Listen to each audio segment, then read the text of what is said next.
यदि आप फेसबुक इस्तेमाल करते हैं तो आपको पता चल ही गया होगा कि पिछले 18 सालों में जो नहीं हुआ वो पिछली तिमाही में हो गया। आप भले ही फेसबुक नहीं चलाते होंगे, लेकिन जंगल में आग की तरह फैली इस खबर का आपकी प्राइवेसी से भी कहीं ना कहीं संबंध होगा भी। हुआ दरअसल ये है कि फेसबुक के इतिहास में पहली बार उसके डेली एक्टिव यूजर्स घट गए हैं। फेसबुक ने कमाई में भी कमी का अनुमान बताया है। डेली यूजर्स घटने का ठीकरा तो टिकटॉक और यूट्यूब पर फोड़ा है, वहीं कमाई की दर में आई कमी के लिए एप्पल को जिम्मेदार ठहराया है। मेटा ने सीधे सीधे लगाया एप्पल पर इल्जाम और कहा कि उसकी नई प्राइवेसी पॉलिसी ने उसका बेड़ा गर्क कर दिया। फेसबुक के साथ आपका और हमारा बेहद अनोखा रिश्ता है। गुजरे सालों में कुछ भी हुआ हो, कितने विवाद हुए हो, लेकिन फेसबुक की लोकप्रियता बढ़ती ही रही। यूजर बेस का रथ भी दौड़ता रहा, जो पहली बार बीते साल की आखिरी तिमाही में रुक गया। मेटा के मुताबिक युवा यूजर्स अब उनके प्लेटफॉर्म की तरफ रुख नहीं करते और टिकटॉक से भी जोरदार टक्कर मिल रही है। टिकटॉक वही शॉर्ट वीडियो प्लेटफॉर्म है जो इंडिया में बैन्ड है। कमाई में आई कमी के लिए कंपनी ने ठीकरा एप्पल के सर पर फोड़ा है, तो हमारा माथा भी ठनका और हमने इस पॉलिसी की खोज खबर ली। तो क्या है Apple privacy policy? App trekking transparency ATT framework या नए सॉफ्टवेयर अपडेट के जरिए ऑपरेटिंग सिस्टम में लाया गया बदलाव। अभी कोई छिपी बात तो है नहीं कि एप्पल अपने प्रोडक्ट्स के लिए प्रोसेसर से लेकर सॉफ्टवेयर पर खुद का कंट्रोल रखता है, तो किसी भी तरीके का बदलाव करना उसके लिए आसान है। अब हुआ ये कि एप्पल ने पिछले अप्रैल में एक नया सॉफ्टवेयर अपडेट 14.5 पुश किया और बहुत से कंट्रोल यूजर्स के हाथ में आ गए। नए अपडेट के मुताबिक ऐप डेवलपर्स को इस बात के लिए फोर्स किया गया कि वो एक पॉपअप के जरिए यूजर्स से परमिशन ले कि वो उनकी गतिविधि ट्रैक कर सकते हैं या नहीं। अब आईफोन यूजर्स कोई भी नया ऐप डाउनलोड करते हैं तो उनसे पॉपअप भेजकर एक्टिविटी यानी उनकी गतिविधि ट्रैक करने की इजाजत ली जाती है।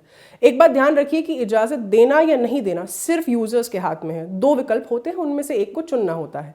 ऐप डाउनलोड करने के बाद जब भी आप ऐप को इस्तेमाल करेंगे तो ये पॉपअप आते रहेंगे। ऐसा हर बार नहीं होता, लेकिन कोई ऐप आप काफी दिनों के बाद ओपन करते हैं तो फिर पॉपअप आता है। आईफोन यूजर्स खुद भी एक्टिविटी ट्रैकिंग के इस फीचर को इस्तेमाल कर सकते हैं।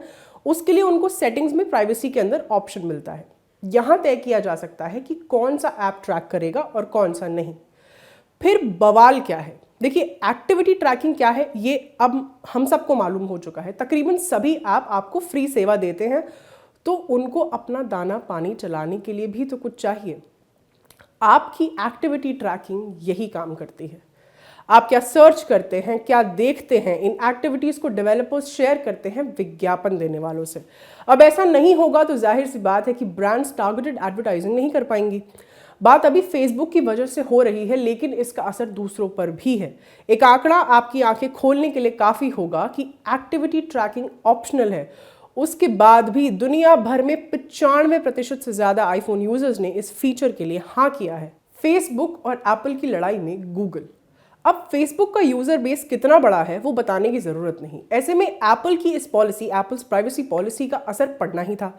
यूजर्स की ट्रैकिंग नहीं तो विज्ञापन नहीं, और इसी ने लगा दी बड़ी चपत फेसबुक को, या कहें कि मेटा को। फेसबुक इससे कैसे निपटेगा वो देखना सच में बहुत दिलचस्प होगा, क्योंकि फेसबुक के लिए सरदर्द एप्पल ही नहीं गूगल भी है। दरअसल एप्पल का जो app trekking transparency ATT framework है उससे गूगल बाहर है। आईफोन यूजर्स ने भी देखा होगा कि गूगल ऐप डाउनलोड करने के बाद ट्रैकिंग वाला कोई पॉपअप नहीं आता और सेटिंग्स में भी गूगल का नाम नहीं दिखता। इस वजह से मेटा नाराज भी है। मेटा के chief finance officer David Vanern ने एप्पल और गूगल के बीच सांठगांठ होने का आरोप लगाया है। उनका कहना है कि गूगल को ट्रैक करने की इजाजत होने से टारगेटेड एडवर्टाइजिंग में मदद मिलती है। उम्मीद है आपको इस मुद्दे पर क्लैरिटी मिली होगी। ये स्टोरी आपके लिए लिखी थी सूर्यकांत ने, मैं हूं आस्था। कैमरा के पीछे हैं जतिन। देखते रहिए दी लल्लन टॉप। शुक्रिया।